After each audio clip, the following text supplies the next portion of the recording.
दोस्तों, दिनाक्षी short hand में आपका स्वागत है। अगर आप चैनल पर नए हैं तो चैनल को सब्सक्राइब करें और बेल आइकन जरूर दबाएं। इस डिक्टेशन की एडवांस आउटलाइंस और वाक्यांश आप हमारे पेड बैच से प्राप्त कर सकते हैं। हमारे पेड बैच में आपको प्रतिदिन सभी डिक्टेशंस की एडवांस आउटलाइंस और वाक्यांश दिए जाते हैं और कुछ ऐसी डिक्टेशंस जो केवल पेड मेंबर्स को ही प्राप्त होती हैं। हमारे पेड बैच को ज्वाइन करने के लिए और बैच के बारे में संपूर्ण जानकारी प्राप्त करने के लिए आप डिस्क्रिप्शन बॉक्स में दिए गए मोबाइल नंबर पर व्हाट्सएप कर सकते हैं। इस डिक्टेशन की डेमो आउटलाइंस आप हमारे टेलीग्राम ग्रुप से प्राप्त कर सकते हैं। तो चलिए डिक्टेशन को स्टार्ट करते हैं। डिक्टेशन 5 सेकंड बाद स्टार्ट होगी। Ready, start. भारत सरकार ने कनाडाई नागरिकों को वीजा देने पर अस्थायी रूप से रोक लगाने के साथ यह जो कहा कि कनाडा खालिस्तानी आतंकियों के लिए शरणगाह बन गया है, वह एक यथार्थ है। भारत ने यह कहकर कनाडा को आईना दिखाने का ही काम किया कि उसे खालिस्तानी आतंकियों को लेकर बार बार सूचना दी गई, लेकिन उसने उनके खिलाफ कभी कोई कार्रवाई नहीं की। वास्तव में इसी कारण कनाडा में खालिस्तानी आतंकी बेलगाम हो रहे हैं।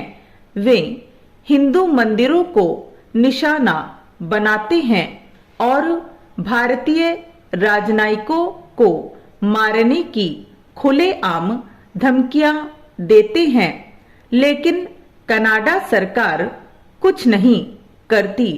खालिस्तान समर्थक हिंसा का महिमा मंडन करने के साथ भारत के टुकड़े टुकड़े करने की धमकी देते हैं, लेकिन जस्टिन ट्रूडो सरकार की सेहत पर कोई असर नहीं पड़ता।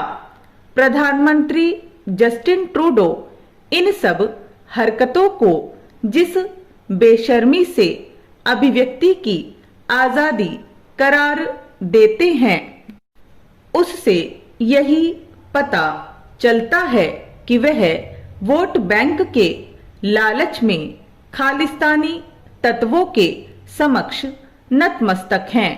यह ठीक है कि वह कनाडा में बसे सिखों को अपने लिए एक बड़ा वोट बैंक मानते हैं, लेकिन उन्हें यह पता होना चाहिए कि मुट्ठी भर सिख ही खालिस्तान समर्थक हैं। कनाडा में जिस तरह बड़ी संख्या में खालिस्तानी आतंकी सक्रिय हैं, उसे देखते हुए इस नतीजे पर पहुंचने के अलावा और कोई उपाय नहीं कि वह भारत विरोधी तत्वों को संरक्षण देने के मामले में पाकिस्तान से भी आगे निकल गया है।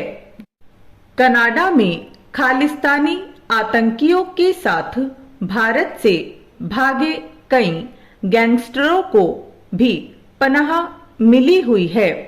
क्या यह विचित्र नहीं कि भारत में वांछित खालिस्तानी आतंकी हरदीप सिंह निज्जर की हत्या में जस्टिन ट्रूडो को भारतीय एजेंट का कथित हाथ तो दिख गया, लेकिन वह इस सिलसिले में कोई प्रमाण देने की स्थिति में नहीं है।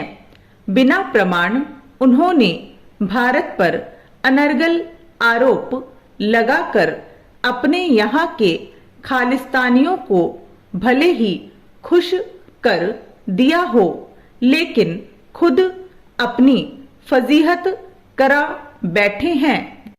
इसकी अनदेखी नहीं की जा सकती कि इस मामले में उन्हें पश्चिमी देशों से वैसा समर्थन नहीं मिला जैसा वह चाह रहे थे। यदि उनके पास कोई ठोस प्रमाण है तो उन्होंने वे भारत को क्यों नहीं दिए। जस्टिन ट्रूडो इससे अच्छी तरह परिचित हैं कि कनाडा में खालिस्तानियों के कई गुट हैं और वे एक दूसरे पर हमले करते रहते हैं। खुद कनाडा की एजेंसियां यह मान रही है कि निज्जर की हत्या उसके किसी विरोधी गुट ने की, लेकिन जस्टिन ट्रूडो ने राजनीतिक कारणों से उसमें भारत का हाथ देखना पसंद किया। ऐसा लगता है कि उन्होंने भारत को हल्के में ले लिया और यह भूल गए कि नरेंद्र मोदी के नेतृत्व वाला भारत बदल गया है और अब वह किसी भी देश की बेजा बात सुनने के लिए तैयार नहीं। उन्हें भारत से खरी खोटी सुनने को मिल रही तो इसके लिए वह स्वयं जिम्मेदार हैं।